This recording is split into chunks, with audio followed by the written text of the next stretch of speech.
Jolly जी, sorry वो बेटी की शादी है ना, तो सारे काम मेरे सर पे आ गए हैं। नहीं कोई बात नहीं। Sorry to keep you waiting. हाँ जी जॉली जी शुरू करो। फहीम साहब, इकबाल एनकाउंटर के बारे में आपको जो कुछ भी पता है सब कुछ खुल के जज साहब को बताइए। जनाब, मेरा नाम फहीम भट्ट है। मैं कश्मीर पुलिस में हेड कांस्टेबल था, क्राइम ब्रांच में। जनाब ये हाँ जी साहब, मैं हिदायत बेग, थाना शालीमार श्रीनगर से आया हूँ। मेरे पास जगदीश्वर मिश्रा और जॉली और फहीम भट्ट के खिलाफ अरेस्ट वारंट है। वकील साहब पे ये इल्ज़ाम है कि उन्होंने फहीम भट्ट को हिरासत से भगाया। अरे वकील साहब, अब श्रीनगर में क्या करा है यार? यार मतलब हद ही है आजकल वकीलों की। हाँ जी माथुर साहब। जी श्रीमान, बहुत दुख की बात है कि कानून की रक्षा करने वाले ही कानून के साथ जब खिलवाड़ करेंगे तो समाज भ्रष्ट हो जाएगा श्रीमान, प्रजातंत्र नष्ट हो जाएगा। मेरे हिसाब से तुम्हें सरेंडर कर देना चाहिए। रही डेट की बात, केस की बात, तो हमें कोई भी डेट दीजिए, हमें कोई आपत्ति नहीं। जनाब, आप चाहेंगे तो कोर्ट खत्म होते ही हम दोनों कश्मीर पुलिस को सरेंडर कर देंगे, लेकिन उससे पहले आप फहीम भट्ट का बयान जरूर दर्ज कर लीजिए। ये मेरी हाथ जोड़ के विनती है आपसे। देखो वकील साहब, आप मुझसे तो कुछ उम्मीद रखो नहीं, समझ में आया नहीं आया? नहीं मैं बहुत झेल चुका हूँ आपको। नहीं, ये निरूपा राय की एक्टिंग मेरे सामने करने की जरूरत नहीं है। मासूम सा चेहरा मत बनाओ। इंस्पेक्टर साहब, आप गिरफ्तार करो इनको। जनाब सिर्फ 5 मिनट लगेंगे, बयान ले लीजिए, मुझे फिर बाद में चलो मेरी बात सुनो। अरे लेके जाओ भाई। अरे भाई सुनो, वकील साहब को बोला ले जाने के लिए, इनको थोड़ी ना बोला इनको कटघरे में वापस लेके आओ। चलो साहब, वारंट तो दोनों के खिलाफ है। अरे भी जानता हूं, मैं जानता हूं, लेकिन ये फहीम भट्ट जो है ये तो लिस्टेड विटनेस भी है ना, तो इनकी स्टेटमेंट रिकॉर्ड कर लेते हैं। और आप एक काम करो, रिकॉर्ड होने के बाद ना आप दोनों को साथ ले जाना। हाँ जी जाओ जाओ। लेकिन श्रीमान, ये स्टेटमेंट तो अगली डेट को भी रिकॉर्ड हो सकती है। मात्र साहब देखो क्या है, कल से मैं 2 महीने की छुट्टी पे जा रहा हूँ। बिटिया की शादी है, आपको तो मालूम है ना, मतलब मैं कार्ड भेजूंगा, आपको आना होगा। हैं जी हैं? तो मैं क्या सोच रहा था कि सारे पेंडिंग केसेस खत्म करके जाऊंगा, इसीलिए 6 बजे के बाद भी देखो कोर्ट चालू है मेरी। लेकिन श्रीमान, एक आदमी जो पुलिस कस्टडी से भागा हुआ है उसकी स्टेटमेंट कैसे रिकॉर्ड हो सकती है? इस विटनेस की कोई क्रेडिबिलिटी नहीं, क्या है मात्र साहब, 2 मिनट की बात जी। हाँ जी रिकॉर्ड हो जाएगा स्टेटमेंट, उसके बाद हम आपके हैं कौन? है जी माफ कीजिएगा, ये ठीक नहीं हो रहा सर, आप गलत कर रहे हैं सर। मैं गलत नहीं कर रहा हूँ, जज को मत बताओ आप, उसी के कोर्ट में कि वो गलत कर रहा है। ये मत करो आप। देखिए मैं खुल के बोल रहा हूँ सर, सॉरी क्षमा चाह, लेकिन आप गलत कर रहे हैं सर। आपके दिल्ली के किस्से मैंने सुने हुए। हाँ, आप किसी की चलने ही नहीं देते थे, जो मन में आता था वो करते थे, उद्दंड आदमी की तरह बिहेव करते थे सर। कुर्सी पे बैठ के आप तुगलक ना समझिए, ये दिल्ली नहीं अवध है। क्या बोल रहे हो आप मुझे? तुगलक बोल रहे हो आप मुझे? मतलब सन की समझ के रखा हुआ है? मात्र साहब, अगर हार्ट का मरीज नहीं होता ना मैं, तो आपको बताता इस कुर्सी पे बैठ के कि असली तुगलक होता क्या है। एक मिनट सर। नहीं, आप एक बार बैठ कर देखो इस कुर्सी के ऊपर, ना बाईपास सर्जरी हो जाए, मेरा नाम बदल देना आप। हाँ जी ये सब मत करो, आप बैठो, कार्रवाई शुरू करते हैं। हाँ जी। नहीं सर, ये नहीं होने दूंगा मैं। क्या होने नहीं दोगे मतलब क्या? सर ये आपत्तिजनक बात है सर, ये इसमें कोई आपत्ति नहीं है, आप जो हो रहा है होने दो। मैं बैठा हूं, मैं कर रहा हूं ना सब, मुझे गलत मत साबित करो। सर अगर आपने जबरदस्ती की तो मैं यहीं पर अदालत में धरने पे बैठा हूं। धरने पे बैठ गया। अरे क्या लीजिए। अरे क्या कमाल कर रहे हो आप सच में बैठ के क्या बच्चों वाली बात कर रहे हो? खड़े हो जाओ। बिल्कुल यहीं बैठा रहूंगा। अरे मत बैठो भाई, वहां पर पोछा भी ढंग से नहीं लगाते हैं लोग कोर्ट के अंदर। प्लीज खड़े हो जाओ माथुर साहब, प्लीज खड़े हो जाओ। मैं धरने पे बैठा हूं, धरने पे बैठा रहूंगा। यहाँ मीडिया देख रहा है, आपको कोई फर्क नहीं पड़ता है क्या? अरे तो सर मीडिया भी तो देखे ना कि बाहर के जज आकर कैसे अपने ईगो को सेटिस्फाई करने के लिए कोर्ट को अपना घर समझ लेते हैं। मैं यहीं पे बैठा हूं और बैठा रहूंगा। इनको जो लिखना है लिखो। मतलब आप नहीं उठोगे ना तो बैठे रहो, और आप ही क्या बैठोगे भाई, मैं भी बैठूंगा आपके साथ साथ वहां पर। भाई पता लगे सबको कि वकील ससुरे क्या क्या करते हैं कोर्ट में। तू वहीं पर। हाँ जी मैडम जी, जरा हटो, आप पकड़ो कुर्सी को, पकड़ो। हाँ जी थैंक यू जॉली। हाँ जी माथुर साहब, अब तो आप बैठो और बैठेंगे हम, और आज देख लें इसमें कितना है दम। ठीक है ना?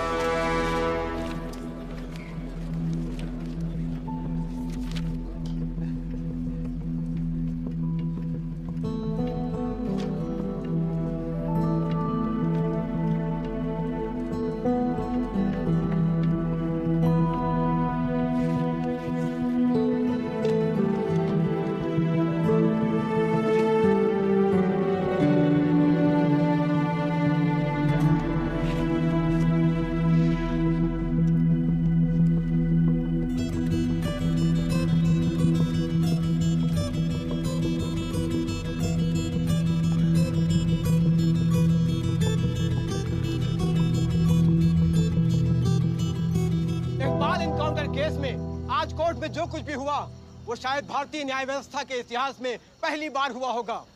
एक विटनेस की हाजिरी कराए जाने को लेकर डिफेंस लॉयर प्रमोद माथुर और जज सुंदर लाल त्रिपाठी के बीच तीखी नोकझोंक हुई और वो दोनों एक दूसरे के खिलाफ कोर्ट रूम में ही धरने पर बैठ गए।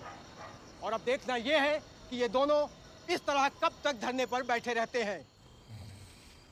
सर, माथुर साहब का जवाब नहीं है सर। पिछले 5 घंटे से धरना देकर बैठे हुए हैं। अब कमाल की बात यह है सर, फहीम भट्ट का बयान तक रिकॉर्ड होने नहीं दिया। अब तो जज साहब को आगे की डेट देनी पड़ेगी, फिर तो जॉली वकील भी नहीं रहेगा।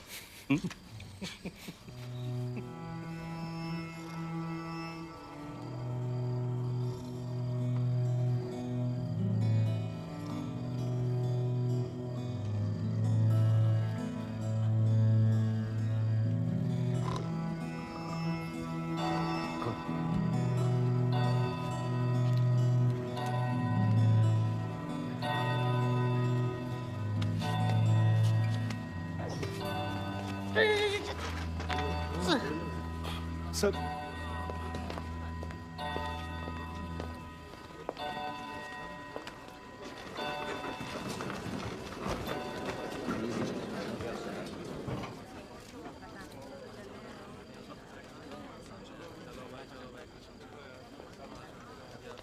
चलो वकील साहब, कश्मीर चलें।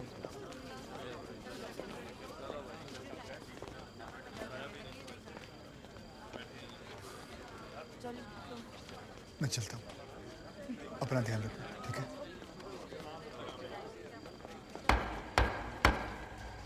The court resumes. आप सब लोग बैठ जाइए और भाई जरा कोर्ट में शांति बना के रखिएगा। श्रीमान, इट इज मिडनाइट 12।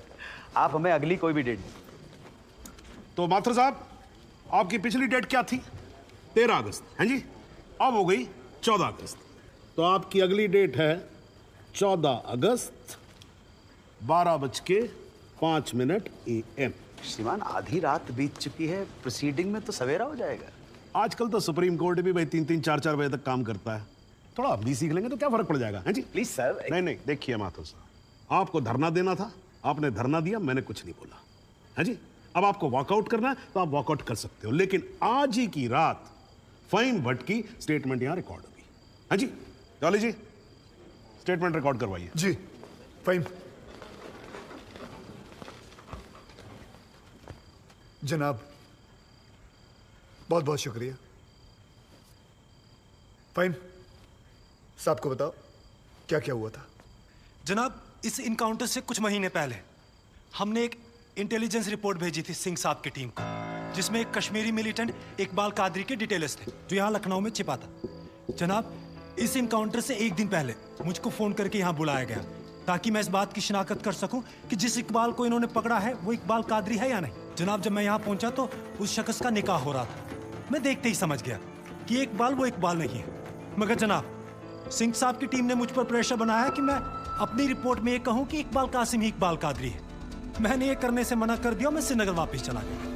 फिर जनाब, जब मैंने इनकाउंटर की न्यूज़ पढ़ी तो मेरे को जनाब बड़ा अफसोस हुआ। मैंने श्रीनगर में अपने अफसरों को बताया तो बोले बात को रफा दफा करो। मैंने बहुत समझाया उनको, वो नहीं माने। जब वो नहीं माने तो मैंने दिल्ली में सेंट्रल एजेंसी को इस इनकाउंटर की कंप्लेन कर दी। मुझ पर कंप्लेन वापस लेने के लिए बहुत प्रेशर डाला गया। फिर मैं नहीं माना तो इन्होंने क्या किया जनाब, एक दिन मुझको गिरफ्तार कर लिया, एक झूठा मुकदमा बनाकर मुझे जेल में डाल दिया जनाब, और मेरे को जनाब महकमे से भी बाहर कर दिया जनाब मेरे को। शुक्रिया जनाब। माथुर साहब, आप कुछ कहोगे या नाराज हो अभी तक? अरे नहीं श्रीमान, आपकी नाराजगी मोल लेकर अपनी दुकान थोड़े बंद करवानी है। मगर मैं तो ये पूछना चाहता हूँ, आप तो गुस्सा नहीं है? नहीं, मैं नाराज और आज कुछ नहीं हूँ, लेकिन यार अगली बार से तुगलक मत बोलना मेरे को। हाँ जी माथुर साहब, मतलब इस कोर्ट में बैठे बैठे मेरे बाल सफेद हो गए। I think I deserve some respect. क्षमा प्रार्थी हूँ श्रीमान। ठीक है, आप शुरू करो। फहीम भट्ट, आप माननीय न्यायाधीश महोदय को बताएंगे कि ये केस क्या है, इस अदालत में हम किस सच्चाई की खोज कर रहे हैं? ये कि कांस्टेबल भदौरिया और इकबाल की मौत कैसे हुई? तो आपने अभी जो राबी, चिनाब, झेलम जैसी लंबी कहानी सुनाई है, उससे कहीं ये साबित होता है कि इन दोनों की मौत कैसे हुई? क्योंकि मौके वारदात पे आप तो थे नहीं। जी नहीं, लेकिन ये तो पता चल... लेकिन कुछ नहीं। अगर कोई और फिल्मी कहानी सुनानी हो तो जज साहब को सुनाई। इनको फिल्मों में बहुत इंटरेस्ट है, मुझे बिल्कुल कोई दिलचस्पी नहीं है। मुझे तो मेरे प्रश्न का सीधा साधा जवाब दे दो यार, यस और नो। जी नहीं। Very good, well done. Fine, but ये अगस्त 2010 में कश्मीर पुलिस ने कुपवाड़ा इंसिडेंट में तुमको 6 महीने के लिए सस्पेंड कर दिया, क्यों? जनाब, इस सवाल का हमारे केस से क्या संबंध है? पंडित जी, अगर कोई संबंध नहीं हुआ ना तो काला कोट पहनना बंद कर दूंगा। मैंने आपसे कहा था ना, आपकी तरह कान घुमा कर नहीं पकड़ूंगा, सीधे पकड़ूंगा, कस के पकड़ूंगा। जाऊं? जाइए सर, नहीं तो आप फिर धरने बैठ जाओगे। तो क्यों सस्पेंड किया? मुझ पर एक आदमी की कस्टोडियल डेथ का इल्जाम था। तो तुमने किसी की जान ली थी? जी नहीं, मैंने उसे अरेस्ट किया था शक के बिना पर। उसे चौकी ले जा रहे थे हम पूछताछ के लिए। बहुत डरा हुआ था, उसने घबरा के पुलिस वैन से छलांग लगा दी। पीछे से ट्रक आ रहा था, वो मर गया। फाइन, बट एक बात बताओ, चलती वैन में तुम्हारी पकड़ से एक आदमी डर के मारे कूद सकता है, तो क्या ये मुमकिन नहीं है कि उसी डर के मारे कोई अपराधी कूद जाए, कांस्टेबल की बंदूक छीन ले और भागने की कोशिश करे? जनाब, लीड किया जा रहा है विटनेस को। Objection overruled, please sit down. जैसा हो सकता है। तो खुल के कहो ना गुरु, हम सब अच्छी तरह से समझते हैं कि तुम्हारे साथ ऐसा हो चुका है। तो तुमसे बेहतर कौन बता सकता है कि ऐसा किसी के साथ भी हो सकता है, राइट? जी। Very good. बस अब एक आखिरी सवाल। तुमने अभी अपने स्टेटमेंट में कहा कि तुमको 6 महीने के लिए सस्पेंड कर दिया गया था। तुम्हारे खिलाफ केस क्या बनाया गया?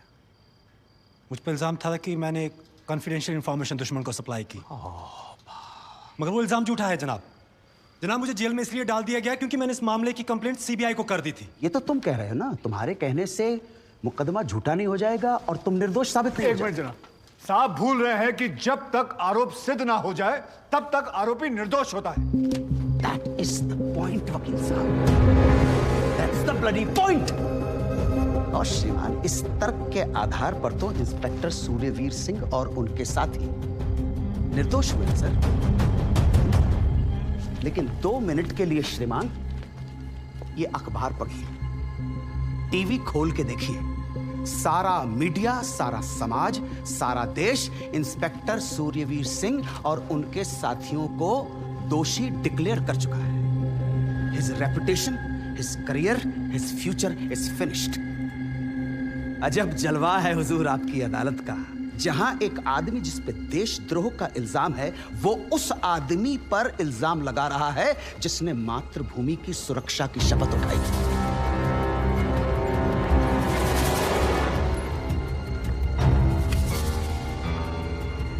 श्रीमान, आज से कई साल पहले इलाहाबाद हाई कोर्ट के बाहर एक बॉम्ब ब्लास्ट हुआ था, जिसमें 9 बेकसूर लोगों की जानें गई थी। मृतकों में हमारे बड़े भाई, हमारी भाभी और 7 साल का भतीजा भी शामिल था। इसी आतंकी हमले में हमारे बाबूजी पूजनीय श्री जुगल किशोर माथुर भी घायल हो गए, मगर फिर भी वो आज यहां है। आधी रात को श्रीमान ये देखने आए हैं कि आप किसके साथ खड़े हो। और श्रीमान, मैं ये पूछना चाहता हूं कि क्या ये न्यायालय इतना कमजोर है कि फैसला भी नहीं कर पा रहा है कि देश को सूर्यवीर जैसे अफसरों की जरूरत है या इकबाल कादरी जैसे हत्यारों की? और श्रीमान, अंत में सिर्फ इतना निवेदन करना चाहता हूं कि हम कितना ही अनजान बने रहें, कबूतर की तरह आंखें बंद करके बैठे रहें, लेकिन हकीकत यह है श्रीमान, that we are in a state of war. और किसी विद्वान ने बड़ा सही कहा है, everything is fair in love and war. बाकी श्रीमान, न्याय आपके हाथ में। प्रमोद माथुर का प्रणाम स्वीकार करें।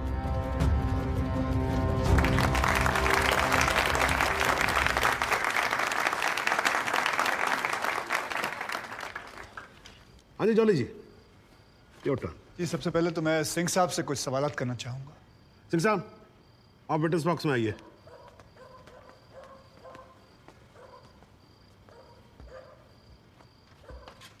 सिंह साहब, आप जरा कोर्ट को बताएंगे कि अगला क्रिकेट वर्ल्ड कप कौन जीतेगा? भाई, ये किस तरह का सवाल हुआ भाई वकील साहब? है ठीक है, जज साहब कुछ और पूछ लेते। अच्छा सिंह साहब, क्या आप कोर्ट को बता सकते हैं कि अगले इलेक्शन में आम आदमी पार्टी को कितनी सीट्स मिलेंगी? दिमाग खराब, पगला गया क्या? 2 गोली और खाएगा? मैं वैसे तो अहिंसावादी इंसान हूँ सिंह साहब, लेकिन एक बार ना लॉ कॉलेज में एक 6 फुटे 8 इंच के लौंडे ने मुझसे बदतमीजी से बात की थी, माँ कसम, यहाँ कान के नीचे घुसड़ मारा था, उठा नहीं 22 दिन तक बिस्तर से। अगर यकीन ना हो ना तो माथुर साहब से पूछ लो। नहीं वकील साहब, देखो देखो यार, आराम से, कोर्ट है, सवाल करो, बवाल क्यों कर रहे हो यहाँ पर? हाँ सरकार, ये मुझे पागल कह रहा है, बदतमीजी से बात कर रहा है। सिंह साहब क्यों कर रहे हो आप बदतमीजी से बात? छोड़ दो ना, जाने दो, आराम से कंटिन्यू प्लीज। चलो एक और बार ट्राई करते हैं सिंह साहब। क्या आप बता सकते हैं कि सलमान खान की शादी कब होगी? अरे वकील साहब क्या बातें कर रहे हो? इंस्पेक्टर हैं वो, जोशी थोड़ी ना है। अगर ये जोशी नहीं है तो फिर इन्हें कैसे पता था कि ठीक सुबह 6:45 पे इकबाल को पेशाब आएगा? कैसे पता था जब उनको पेशाब आएगा तो गाड़ी गोमती नदी का पुल क्रॉस कर रही होगी? इन्हें कैसे पता था कि इकबाल कांस्टेबल भदौरिया की रिवॉल्वर छीन कर भागने की कोशिश करेगा? शादी में तो थे नहीं, फिर पुल पर कैसे पहुंचे तुम? इधर इधर, मैं यहां खड़ा हूं, आप पुल पे पहुंचे कैसे? इत्तेफाक। लो जी, इत्तेफाक। ऊपर वाले के आशीर्वाद से सही समय पे सही जगह पहुंच गए। बाय गॉड, बड़े इत्तेफाक हैं आपकी स्टोरी में सिंह साहब। जनाब, मेरे पास ये इनके 25 एनकाउंटर का कच्चा चिट्ठा है। ऐसे इत्तेफाक कई बार हो चुके हैं इनकी जिंदगी में। अपराधी गोली चलाने वाला होता है कि पहुंच जाते हैं शक्तिमान बनकर, और सिर्फ लखनऊ में नहीं बल्कि दूसरे शहरों में भी। जनाब, इनके 25 एनकाउंटर में से 19 के खिलाफ मारे गए लोगों के परिवार वालों ने शिकायतें दर्ज की हुई हैं, लेकिन आज तक एक भी मामले में निष्पक्ष जांच नहीं की गई। एंटी करप्शन ब्यूरो की एक रिपोर्ट के मुताबिक इनकी 28 करोड़ की संपत्ति होने का शक है, लेकिन वो भी जांच भी नहीं पूरी कर पाए, पहले ही बंद कर दिया उन्होंने। और ऐसे आदमी को बचाने के लिए हमारे माथुर साहब यहां अपने बूढ़े बाप को व्हीलचेयर पर बिठाकर कोर्ट में लाते हैं। मुझे तो इन पर और इन जैसों पर तरस आता है। नमस्कार, बहुत बहुत धन्यवाद। आपकी वकालत को मेरा प्रणाम जी। श्रीमान, एक ईमानदार और बहादुर आदमी का कैरेक्टर असैसिनेशन हो रहा है और आप बैठे देख रहे हैं। बहादुर, ठेंगा बहादुर है ये। हथकड़ी में बंधे निहत्थे आदमी को पीठ पर गोली मारने वाला ये बहादुर। 35,000 तनख्वाह पाने वाला 28 करोड़ का मालिक ईमानदार। दीमक है जनाब, ये दीमक खोखला कर देगा सारे सिस्टम को, पता भी नहीं चलेगा। कुछ तो लिहाज करो मेरे माथुर साहब, कुछ तो लिहाज करो देश का।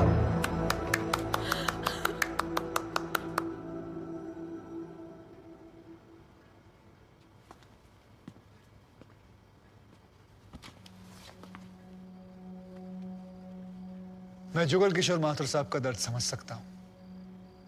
मेरी वजह से तो एक औरत ने अपनी जान ली थी और मैं महीनों चैन से नहीं सो पाया था। लेकिन माथुर साहब ने तो अपनी बेटी, बहू और पोते को खोया। उनका दर्द उनके अलावा इस कोर्ट में सिर्फ एक ही आदमी समझ सकता है, ज़हूर सिद्दीकी साहब। इन्होंने भी अपनी बेटी, दामाद और होने वाले नाती को खोया है। दर्द में ये दोनों एक जैसे हैं जनाब।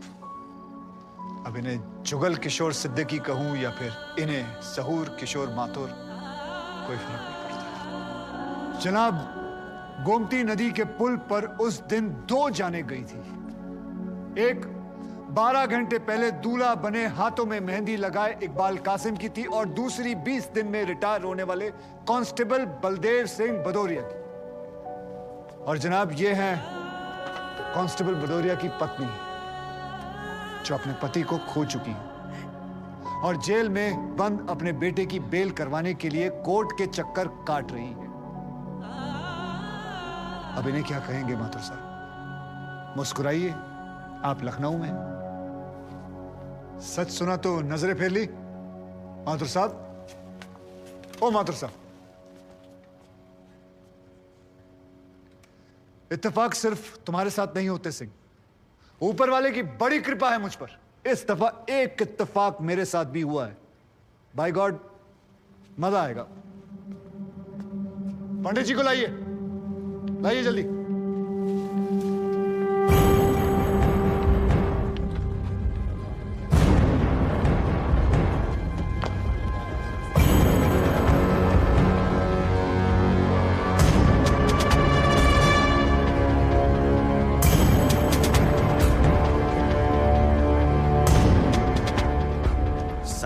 मैं पूछ सकता हूं कि क्या हो रहा है इस कोर्ट में? और क्या आप बताने की जहमत करेंगे कि आप ऐसा होने क्यों दे रहे हैं? कौन है ये बाबा सर? इसका इस केस से क्या रिलेशन है सर? ना कोई एडवांस नोटिस है, ना अग्रिम सूचना है। क्या रेलेवेंस क्या है और आप इसे अलाउ कर रहे हैं? जनाब, इस विटनेस का नोटिस देता ना तो ये विटनेस यहां नहीं होता, किसी मुर्दा घर में गड़ा हुआ होता। इस आदमी को मैं पकड़ के नहीं लाया हूं, पुलिस वाले पकड़ के लाए हैं। और जनाब, इस विटनेस का इस केस के साथ डायरेक्ट कनेक्शन है। इंस्पेक्टर साहब, आपने अरेस्ट किया इसको? जनाब, ये वकील साहब एकदम सही कह रहे हैं। इस पंडित का इस केस से सीधा संबंध है। अगर संबंध नहीं हुआ ना, इंस्पेक्टर साहब, नौकरी खा जाऊंगा मैं आपकी। जानते हो ना ये बात? लेकिन जनाब, मैं बिल्कुल सही कह रहा हूं। ठीक है, मैं विटनेस को अलाउ करता हूं। No sir, I object sir, I object. Mathur साहब, मेरी बात सुन। देखो क्या है यार, 3 बजने वाले हैं। बाहर जाएंगे ना बस मिलेगी ना रिक्शा मिलने वाला है। 6 बजे तक तो वैसे ही बैठना हम लोगों को, तो तब तक करवा लेते हैं विटनेस। मतलब हो सकता है कि इसमें कुछ निकली है, हैं जी? चलिए जी, विटनेस बॉक्स में आ जाइए।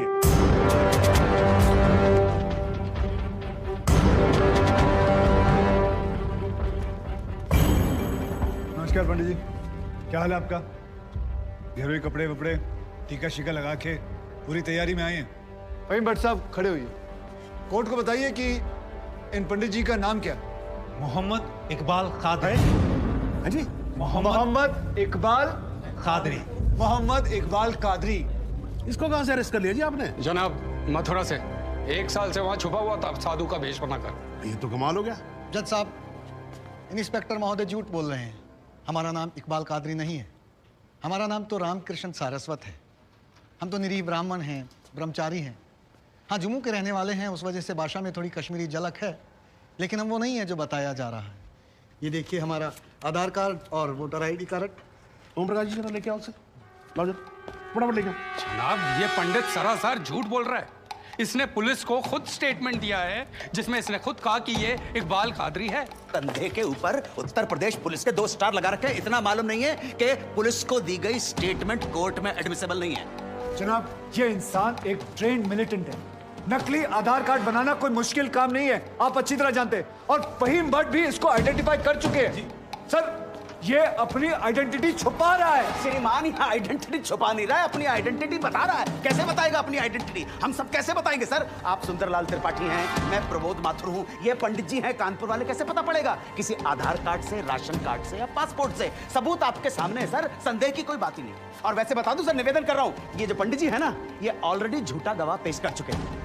बार एसोसिएशन ने इनका लाइसेंस रद्द कर दिया। चंद घंटों के मेहमान है ये वकीलगिरी से सर, इनकी बात को सीरियसली नहीं लिया जाए। माथुर साहब, चंद घंटे तो है ना, लड़ लूं ना, तब तक तो लड़ सकता हूं ना। जॉली साहब, ये देखो यार, कोर्ट में लड़ने वड़ने की बात मत करो आप। नहीं, माथुर साहब एकदम ठीक बोल रहे हैं। मुझे लगता है पुलिस से कोई गलती हो गई है। बाबा जी सॉरी, आप जा सकते हो। एक मिनट जॉली जी, आप वहीं रुके। एक मिनट सर, मैं आपसे हाथ जोड़ के विनती करता हूँ, मैं इससे कुछ सवालात करना चाहता हूँ। मैं बड़ी मुश्किल से इसको लेके आया हूँ। मैं एक मौका मुझे दे दीजिए। नहीं, आपने क्या कहा था? अभी ऑटो बस कुछ नहीं मिलने वाला है, एक मौका। 1 मिनट, आप चिल्लाना बंद करोगे जरा? 2 मिनट चुप रहोगे आप? गलती हो, 2 मिनट चुप रहो।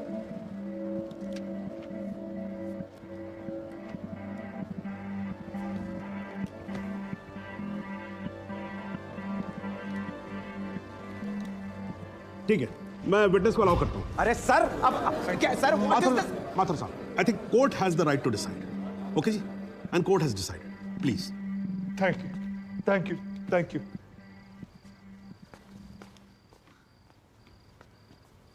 तो आप निरी ब्राह्मण, ब्रह्मचारी, तो फिर धर्म का बड़ा ज्ञान होगा आपको। अवश्य है। मैं भी कान्यकुब्ज ब्राह्मण हूं, वो भी जनेऊधारी। तो चलिए 2 ब्राह्मणों के बीच में शास्त्रार्थ हो जाए। पूछिए, क्या पूछना है? चलिए गायत्री मंत्र सुनाइए। ओम भूर्भुवस्वः तत्सवितुर्वरेण्यं भर्गो देवस्य धीमहि धियो यो नः प्रचोदयात्। बहुत बढ़िया, पूरा नाम बताएं। रामकृष्ण प्रेमकृष्ण सारस्वत। धर्म? हिंदू धर्म में कितने वेद हैं? 4। नाम बताएं। ऋग्वेद, सामवेद, यजुर्वेद, अथर्ववेद। 4 युगों के नाम बताएं। सतयुग, द्वापर, त्रेता, कलयुग। वर्ण कितने हैं? 4। ब्राह्मण, क्षत्रिय, वैश्य, शूद्र। आपका वर्ण क्या है? ब्राह्मण। कौन से ब्राह्मण? गौर ब्राह्मण। कौन से गौर? सांदे गौर, गोत्र, शांडिलिया, प्रवार, वशिष्ठ, वेद, यजुर्वेद, उपवेद, बेतरियाणी, मुख, श्रीमुख, कुल देवता, सप्तसुरी, चरण, वाम, बिस्वा। या अल्लाह, इससे आगे भी होता है। क्या कहा आपने? बिस्वा नहीं आपने पता, नहीं- नहीं पता, बिस्वा नहीं पता। बिस्वा से पहले क्या कहा? बिस्वा से पहले क्या कहा इकबाल कादरी? लानत है तेरे पे इकबाल कादरी, लानत है। अब तो अल्लाह का नाम भी आ गया जुबान पे। अब तो सच बोल। देख तू कुछ भी कर ले, तू बचेगा नहीं। कब तक जिएगा झूठ की जिंदगी? अस्तगफिरुल्लाह। बाइंती वन पोज क़यामत की दो कुछ बुद्धि खुदाइश। मैं आईनी वजह सिद्ध न किया। खुदा जो उच्छन कुछ गुनाहगार सोई कर फैसलन पोज क्या छो पोज ये चुना पड़वायती करना मिला इंसाफ। खुदा करे इंसाफ पन्नीस दरबार बस इंशाल्लाह। इकबाल कादरी, अगर मैं चाहता था तुम्हारा मेडिकल टेस्ट करवा के ये पता कर सकता तुम कितने बड़े पंडित हो, मगर मुझे तुम्हारी जुबान से सुनना था। कोर्ट को बताओ तुम्हारा असली नाम क्या है, बताओ।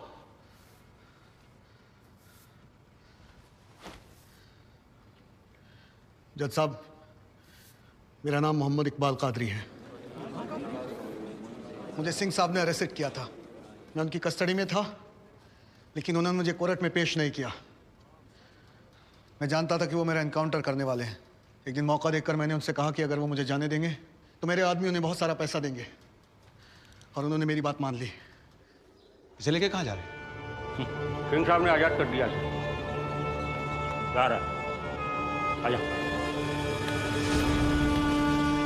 सिंह साहब को कितने पैसे दिए? 50 लाख, 25 लाख एडवांस और 25 एनकाउंटर के बाद। आई ऑब्जेक्ट श्रीमान।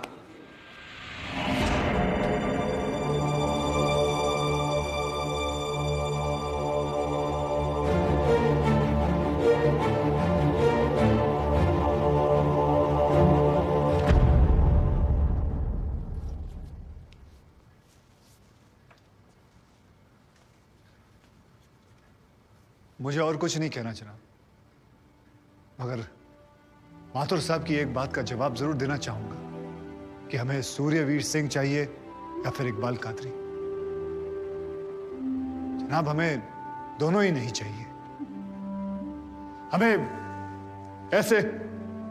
ऐसे कादरी नहीं चाहिए जो बेगुनाह लोगों को मारना जिहाद समझते हैं, लेकिन हमें ऐसे सूर्यवीर सिंह भी नहीं चाहिए जो पैसों के लिए एक मिलिटेंट को छोड़ देते हैं और किसी बेकसूर की जान ले लेते हैं। मैं हिम्मती बहादुर पुलिस वालों को सलाम ठोकता हूं, झुककर सजदा करता हूं, लेकिन जिसके हाथ किसी बेकसूर के खून से रंगे हों उसे मैं वही कहूंगा जो वो है, कातिल। और ऐसे राक्षसों से बच के रहिएगा माथुर साहब। किसी ने 25-30 लाख ज्यादा दे दिए तो क्या पता अगला इत्तेफाक आपके साथ हो जाए।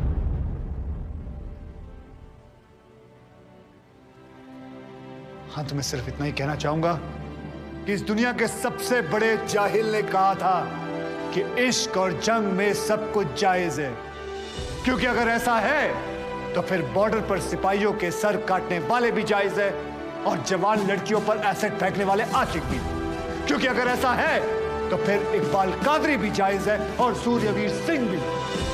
अब आप ही तय करें जनाब कि ये दोनों जायज है या फिर दोनों नाजायज।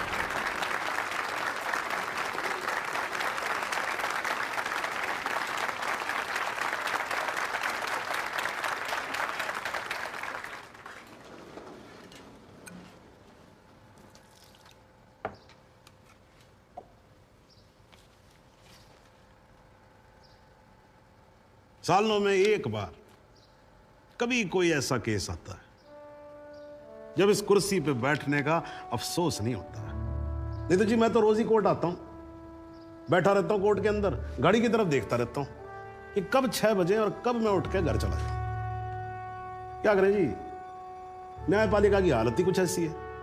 ये देखो जी, ये अंधेरे बदबूदार कमरे जिन्हें कोर्ट कहा जाता है, भाई साहब इसमें हम जैसे जजों का आने का मन नहीं करता। आम जनता की बात तो क्या करें। हाँ जी मात्र साहब, ठीक बोल रहा हूं ना मैं? ये मतलब 3 करोड़ 3 करोड़ से ज्यादा केसेस पेंडिंग है इस देश के अंदर, और कुल मिलाकर जज कितने हैं? 21,000। यानी देखा जाए तो 1 लाख लोगों पर एक जज। डेट पे डेट पड़ती रहती है, हाँ जी, लोग आते रहते हैं, हताश होकर घर जाते रहते हैं। लेकिन फिर भी आज भी हिंदुस्तान में जब कहीं 2 लोगों के बीच में झगड़ा होता है ना, कोई विवाद होता है, तो एक दूसरे से क्या कहते हुए पाए जाते हैं? I will see you in court. क्यों करते हैं भाई लोग ऐसा? हाँ जी, क्योंकि आज भी लोग भरोसा करते हैं, न्यायपालिका पे। उनको भरोसा होता है कि अगर सरकार उनकी बात नहीं सुनेगी, प्रशासन उनकी बात नहीं सुनेगा, पुलिस उनकी बात नहीं सुनेगी, तो कोर्ट सुनेगी, उनकी बात सुनेगी और न्याय देगी। भाई साहब, इस कुर्सी पे बैठा मेरे जैसा हर आदमी, उसका यह कर्तव्य बनता है कि वो इस भरोसे को ना टूटने दे। इस कोर्ट में पेश किए गए सभी गवाह और एविडेंसेस, एक बात तो एकदम साफ हो जाती है कि 13 अगस्त को गोमती नदी के पुल पे जो भी हुआ, वो अचानक होने वाला एनकाउंटर नहीं था, बल्कि एक सोची समझी साजिश के तहत की जाने वाली हत्या थी।